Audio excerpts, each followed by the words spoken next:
Ikumpara sa bawat tao sa kapaligiran, silipin natin bawat kanto. Maraming taliwas na kabataan sa mundo at sa halip na sa eskwelahan.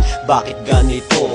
Sa murang edad, hititbugan ng sigarilyo, nakakalungkot lang isipin. Nalululong sa bisyo ang mga bata, napakalat-kalat sa lansana, kulang sa gabay. Nagpapaanod sa sistema, lumalaki sa lansangan, kumakapit sa patalim.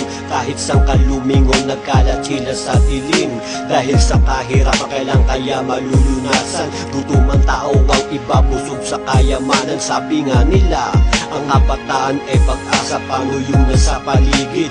Lalo yung iba, walang tinapos, nakapag-aral ng lubos, gumagawa ng masama, ngunit may takot sa Diyos.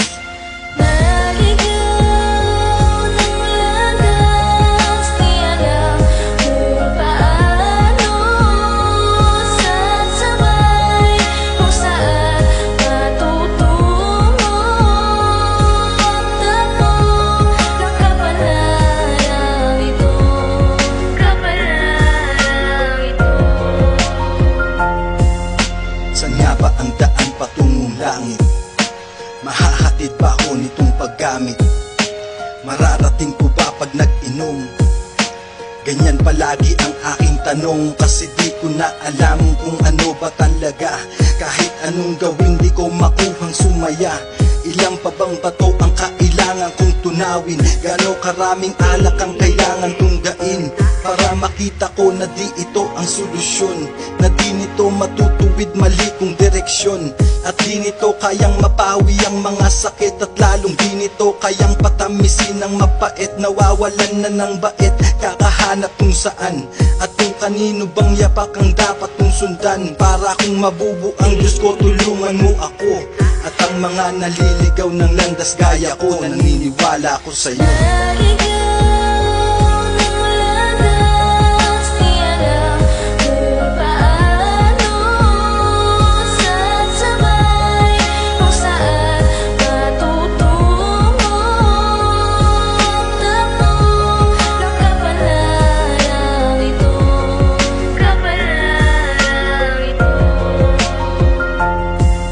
Tila ba naniligaw na ng landas sa pinasok kong sistema? Di ko na alam kung paano kakalas. Nagpapagago ng wagas, naging kalaban ng batas. Ang buhay ko ngayon wala nang katiyakan kung kailan ba to magwawakas. At parang isang bangungutan lahat ang naranasan. Mga maling gawain tumanim sa aking isipan. Di ko na alam ang tama sa mali, mga dapat sa hindi. Sa mura kong edad, maagang nangulungan ang paggamit ng dahas. Ay maagang natutunan, namulat sa mundong mapagkait. Kapalari mapait, halos takasan ng bait. Natutong sumabay sa talim na lang kumapit. Ang dati kong malawak na daanan ay kumitid. Mga baluktot kong pananaw, kailang kaya matutuwid. At ang lahat ay maitama bago pa ang paghinga ko'y mapatid.